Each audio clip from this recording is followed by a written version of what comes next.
السلام عليكم، ازيكم عاملين ايه؟ يا رب تكونوا بخير. هنكمل معاكم تجهيزاتنا الجميله لشهر رمضان الكريم وفانوس جديد ان شاء الله.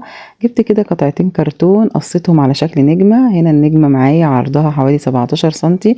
النجمه تقصيها على الاول على ورق وترسميها، وبعد كده تبتدي تطبقيها على الكرتون. طبعا تقدري تجيبيها من على جوجل او بنترست او اي موقع. واستخدمت هنا القطر في قص الكرتون، هو اسهل حاجه واظبط حاجه. هبدأ كده ان انا اغلف بقى النجمتين دول. جبت هنا كرتون المراية اللي هو بيبقى في علب الحلويات، برضو رسمت عليه برضو نفس الباترون بتاع النجمة، وهبدأ ان انا اقصه كده، والاتنين هيبقوا ان شاء الله نفس المقاس. تقدري تستخدمي مكان كرتون المراية ده فوم فضي لو مش متوفر عندك. زي ما انتم شايفين الاتنين اهم قد بعض، لان هو نفس الباترون اللي انا قصيت بيه النجمه هو اللي انا قصيت بيه كرتون المرايه. هبدا بقى كده باستخدام الشمع الزق واغلف النجمه الاولانيه. انا عندي كده النجمه هنا هتبقى قاعده الفانوس وقبه الفانوس، النجمتين اللي معايا دول. انا كده اهو حطيت عليهم الكرتون المرايه، وبعد كده هبدا ان انا عايزه الظهر بقى. جبت اي ورق عندي او اي ستيكر بيلزق. هنا ده مش بيلزق، فانا هستخدم الغيره ان انا الزقه. طبعا ده ظهر الكرتونه، مش عايزه اسيبه كده. ولو متوفر عندك ستيكر تقدري تنفذي الخطوة دي بالستيكر على طول. وابتدي بقى ان انا اقص الزيادة واجيب كده استراس فضي، او لو مش متوفر عندك الاستراس تقدري تجيبي شريط فوم فضي، وابدأ بيه ان انا اغلف النجمة كده من الحواف علشان يبقى كده القاعدة خلصت معايا وقبة الفانوس خلصت معايا. ان شاء الله الفكرة النهاردة جديدة وسهلة وهتعجبكم جدا ان شاء الله.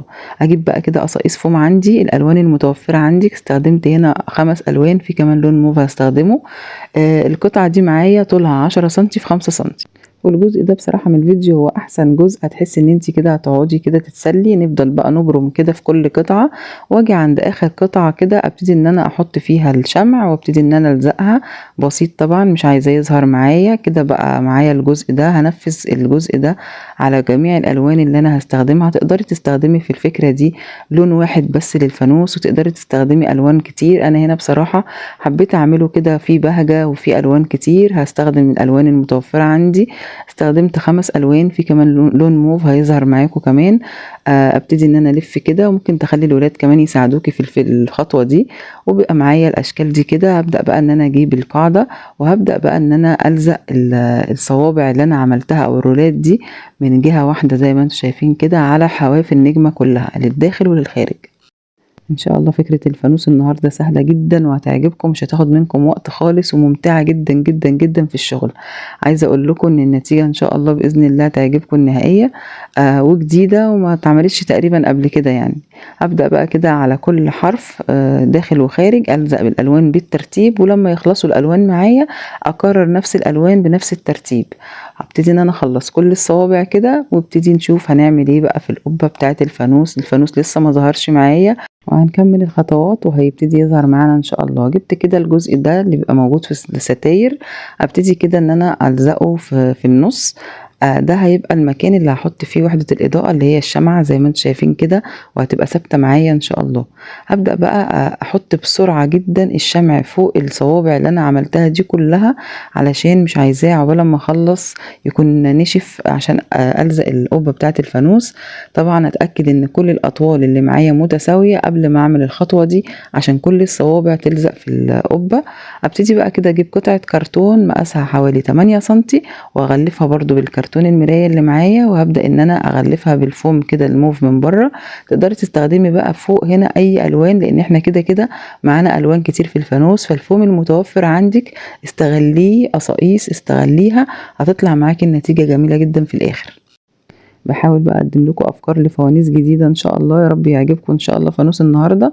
واستخدمت في يد الفانوس سلك الرباط، لفيت عليه كده لونين من الفوم الذهبي والموف. تقدري برضو تستخدمي اي الوان، عشان كده كده الالوان متوفره معانا كلها في الفانوس.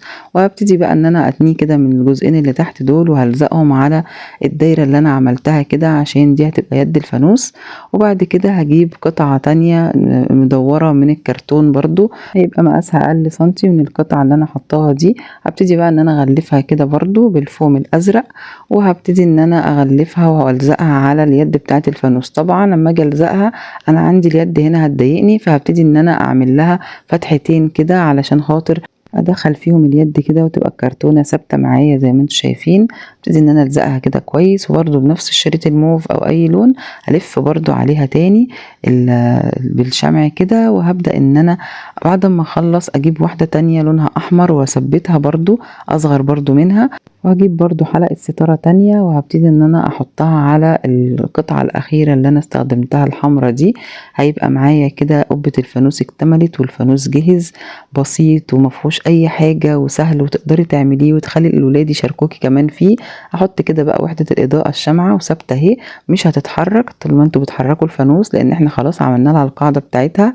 وهنا حسيت ان القبة كده ناقصها حاجة، جبت كده لولاية بيضة وهبتدي ان انا الزقها كده على الفانوس من فوق عشان احس كده ان هو اكتمل معايا، اديته شكل جميل ونورته برضو كده من فوق. يا رب يكون عجبكم، يا رب تكون فكرة النهاردة عجبتكم. فانوس النجمة النهاردة بصراحة أنا سميته الفانوس النجمة. يكون عجبكم إن شاء الله، تكون فكرة جديدة ما شفتوهاش قبل كده، مبهجة وألوانها جميلة. وكل سنة وأنتم طيبين. أترككم في رعاية الله وأمنه، والسلام عليكم ورحمة الله وبركاته.